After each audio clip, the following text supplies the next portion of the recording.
Hi everyone, thank you for joining me today. We're gonna have a look at my VR5 Swap B3 Passat at this video, so I hope you enjoy it all, and let's have a deep look into what I've done to this.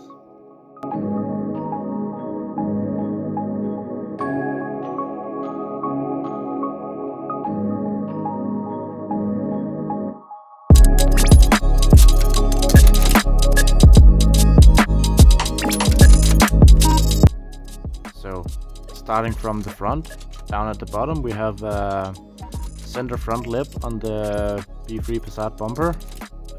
I have the rear lip as well, but it can't be fitted due to my tow hook being in the way from it right now. Moving slightly up is the Vortex front mask / grille with the silver Hella DE front headlights and the OEM silver turn signals. Moving slightly on, I have a nasty dent in my bonnet from where one of the engine mounts failed in the car and launched the engine up into the bonnet. It's also quite deformed over here from the same issue, but yeah, I have a new bonnet for it, so when the car will get repainted, this will get sorted out.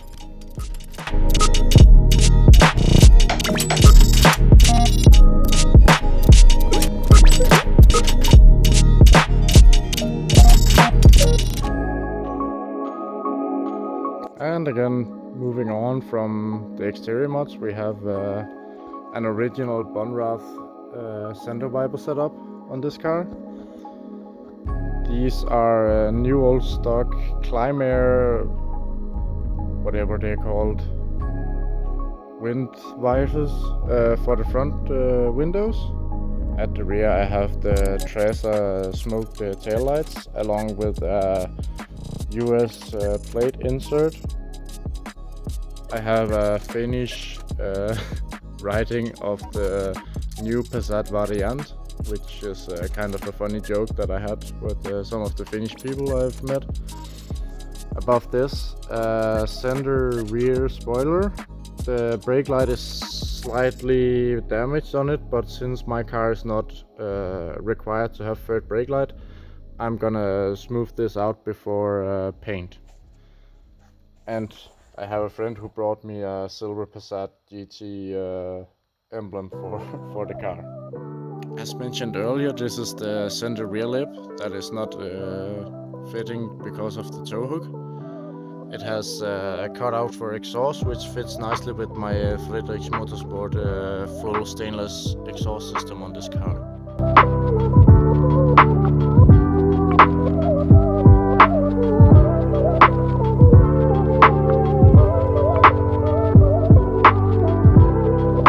Right, this is what everybody is talking about this car, is the VR5 Swap.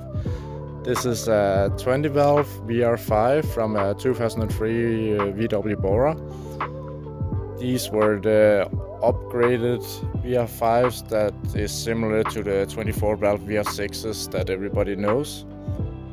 Starting from the mods I've done to this is the Veil penis from a Honda, which is from a 4-inch air intake into a 3-inch throttle body, which fits really nicely into VW for some reason.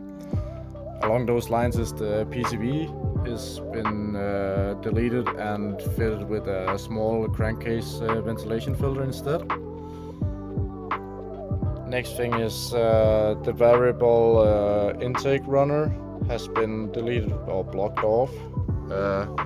These are parts I have made myself, drawn them up in CAD 3D and printed them out on my own filament 3D printer.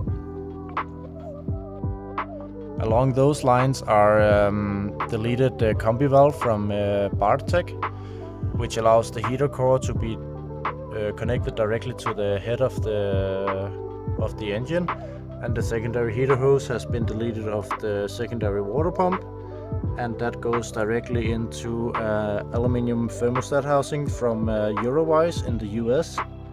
This thermostat housing is actually for a 24 valve VR6, but it fits directly onto the 20 valve VR5. From this aluminium thermostat housing goes the similar aluminium crack pipe, if they're called for that, for the VR6. This is actually the Eurowise VR6 24 valve crack pipe, but it has been shortened down and modified to fit the 20 valve VR5. And along with that is the upgraded oil cooler from an R32, which actually is stuck on the 20 valve VR5 for some reason. And the heater hoses are not available for the VR5, but I found out that the R32 ones actually fit it directly, so that's what I've decided to go with on this one.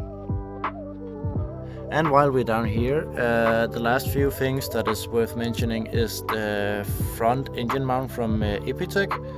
They actually did a direct replacement for VR5 to Mark III, Mark II, Passat, Corrado, whatever.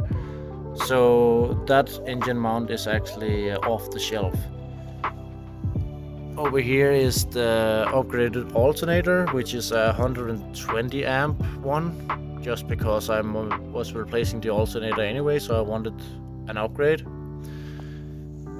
These aluminium pulleys are custom made from my friend.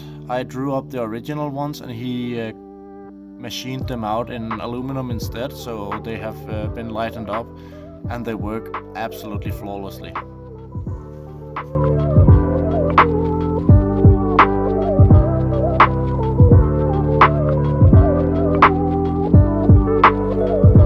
And back here we have the Epitech rear engine mount for a VR5. This is fitting both 10 valve and the 20 valve, as it's the same block. And if we just pan up here, this is actually the stock 20 valve VR5 manifold, which is actually like a proper header to extravagate the exhaust fumes. I have wrapped this in black heat wrap to eliminate the original tin heat shield that is normally on this exhaust manifold. Moving on to the gearbox side of things. The gearbox mount is a stock VW VR6 gearbox mount with the additional strut support brace thingy that is found on most VR6s and G60 Corrados, just to stiffen up everything and make sure that it would hold up. From the clutch master cylinder, I have a braided hydraulic hose that goes down to the main cylinder. This also allows me to use the Passat master cylinder and the Mark IV VR5 slave cylinder that this actually combines together the two different fittings for this. Also something here that I'm proud to tell about is the all brand new brake hoses I did, brake lines. I made sure to make them every one of them equal in the bendings and the angles and everything, so it's nice and symmetrical when you look at it. It's some of those small details that I really enjoy doing. Yeah, so this is the overview of the engine bay. As you can see in the sides, this has been cleared out. I have welded new plates in to make it smooth in both sides. Battery and washer fluid pumps have been removed and relocated, so they're not filling up in the engine bay. The last thing I want to mention is this is the water fill neck I had custom made for it. This allows me to delete the water expansion tank from the normal setup and just run inline filler neck with this, and it has an overflow into a tank that sits underneath this plate. Something I want to add out here is a small detail that not many people actually see or look at when they see the car. But when you start to look at the wiring loom, everything has been braided and heat shrink wrapped and completely reorganized. And this is due to the wiring loom of this entire car has been completely rebuilt from the ground up. It started with the ECU, that is a standalone Emo Black ECU, and that required a new engine harness that I built completely myself.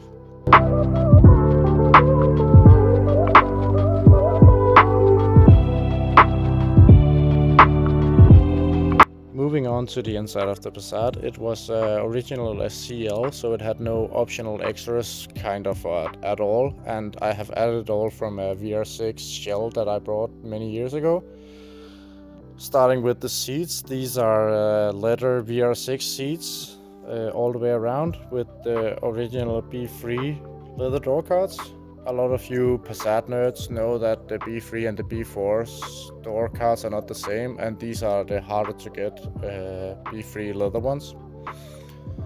Steering wheel was given to me from a good friend of mine, and I retrimmed it in new leather, so it's a Porsche 944 steering wheel with full leather. Sitting in the Passat, you might notice a few upgrades here and there. Just behind the Porsche 944 steering wheel is the MHW purple with white cluster faces.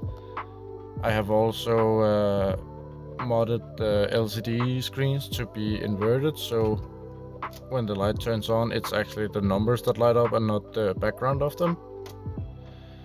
Moving over to one side is US market check engine light for a B3 Passat, which was super hard to get by, and I only wanted it so that my standalone ECU could actually throw a check engine light because of the VW life.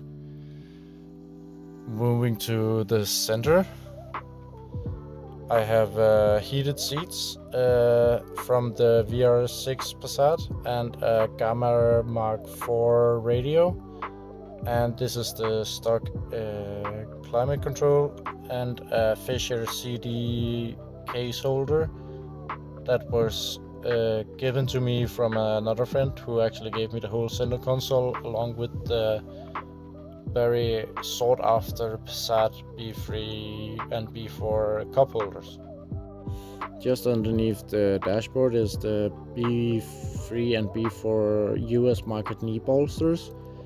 It just adds a bit of variety to the underneath of the dash, which here in Europe is just a slanted small shelf. This requires you to cut into your European dashboard to make these fit. But I think the look that they give is absolutely worth it. It just adds another thing to this small car. Another thing when you're driving your car that you actually feel and touch a lot is the gear knob and the steering wheel. This is I think it's Rieger who started manufacturing these VW Motorsport Edition gear knobs, and it lights up with the dashboard lighting and everything, so you can actually see the gear pattern in the darkness.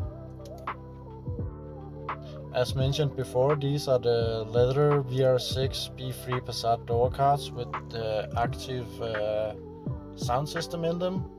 I have upgraded the speakers to Earthquake, which is kind of period correct for this, but it's all of these small things that makes the car so much more enjoyable when you're driving it around. Last up here in front is this Porsche emblem that actually covers the CL non-locking glove box blank. I 3D printed these myself, and I think it adds a nice touch to the car that it's not a blank lock or anything. And while being up here in front, this is a Passat late B3, early B4 armrest center console. A lot of people sell these as US market ones, but they're not. They are actually also available here in Europe. And again, I have 3D printed a small VW logo for the lock, since I didn't have the key to lock this glove box with me. Worth mentioning is also my purple seat belts that I had made from Belt for Car, which is a Spanish company that does custom seat belts and other belt related stuff. Moving on to the rear seats, these are original B3 VR6 rear seats in leather with the leather side bolster for the complete interior.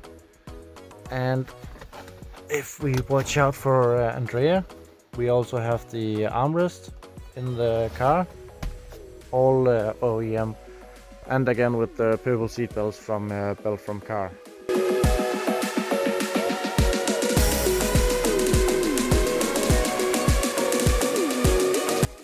In the boot area of this car, there's not much to say. I have this original roulette tablecloth that is actually covering the original carpet in here, because that has been worn out from me being daily driving and using this car as a work van for some years. So not much to say about this other than casino roulette tablecloth as the flooring.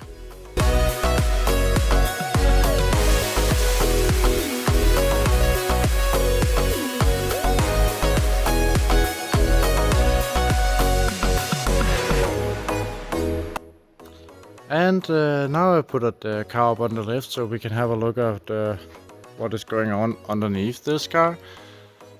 And as you might notice, everything looks brand new, because either it is or it has been fully restored. Gearbox has been cleaned down and rebuilt and painted original VW silver. And the oil pan has been painted Porsche 025 Aubergine purple that I want the whole car painted in. Front beam has been sandblasted and powder coated black, along with the anti-sway bar, new control arms, refurbished drive shafts, brand new TA Technics coilover set, Porsche 4-piston calipers, braided brake hoses, and yeah, everything has been either restored, renewed, or upgraded. From the manifold down, this is actually a 2.0 16 valve manifold that bolts directly up to the original VR5 manifold of the engine. We have original catalysator from VR6, and it goes into a full stainless Fredrix Motorsport catback exhaust.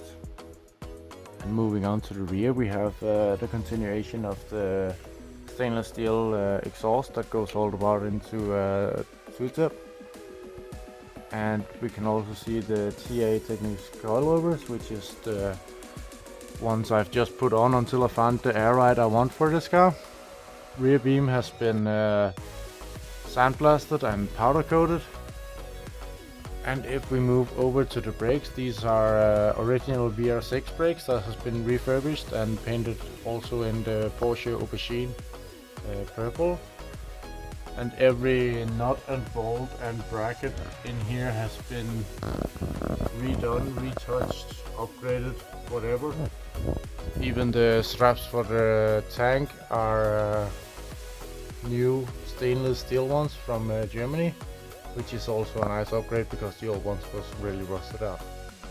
And here we have the front brake setup, which is Porsche Boxster rear calipers, 4-piston ones, on top of Zimmermann G60 brake discs that has been re-drilled up to 5x100 bolt pattern, so it can accept the VR6 hub and spindles. And here we have the rear brake setup, which is VR6 brakes and calipers with Zimmermann Sport discs, so it just matches the front along nicely. In here behind the front bumper I have the overflow tank for the cooling setup, which is a necessity when you are removing the coolant ball, which this kind of replaces. Another fun upgrade I did was the VR6 radiator mount, which I actually found new old stock from a guy in Germany who has it. So yeah, if it hasn't been new old stock, it has been redone or repainted or upgraded for one way or the other.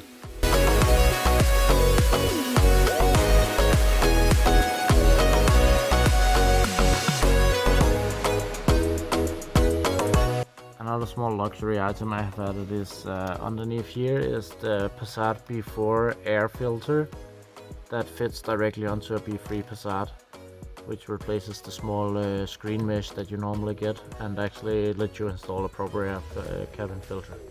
And for the more nerdy part of you, what I have done underneath for all the electronics and stuff is first of all I have used the Mark IV electronic gas pedal for the drive-by-wire throttle body. And if we just look over here, there is just underneath the CE2 fuse box, there is a lot of wires. And behind all of these, just up there is a Emo Black standalone ECU that has been coupled into the original wiring loom of the Passat, so everything speaks together and it feels like an OEM car to drive, even though it's on a full standalone ECU. Following up on the more technical side of the swap is the shift box, which is from Polo and Lupo 1.4 TDIs. These are O2J style shift boxes, but in a in a shape that actually bolts directly into Mark II, Mark III Passat platform cars, and has the ability to directly link up to O2J shifter and gearbox on any swap you're doing.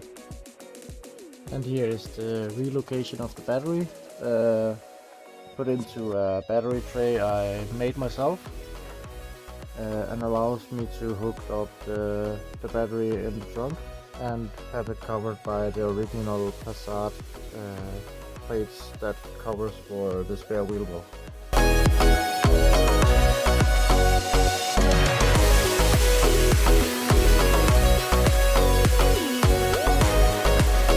And what would this video be without a complete startup of this project?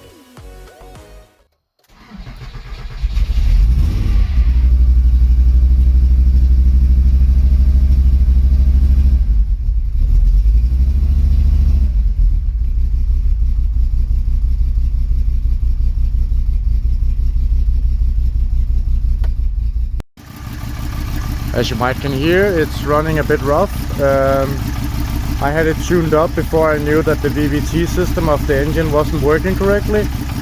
But other than that, it runs fine. It pulls like it should. It's just not making as much horsepower as it should. But that's an easy issue to fix after I've got the VVT to work here lately. I just needed to get it retuned.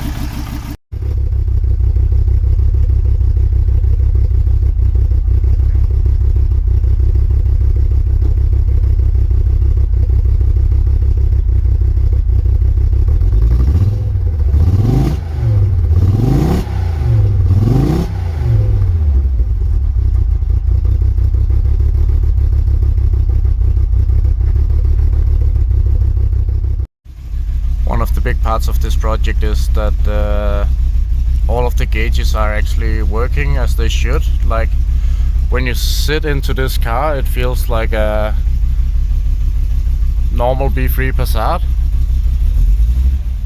but everything is run by an aftermarket ECU and all the gauges are working. Fuel, temp, speedometer, tacho, everything.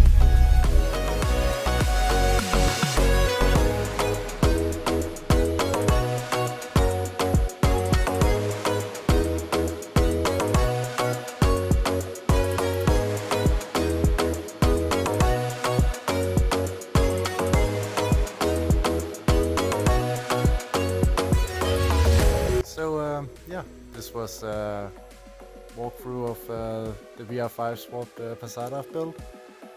There's still a few loose ends to tie in on this one, and hopefully get the whole car into paint so it can be a Porsche 025 aubergine in the near future.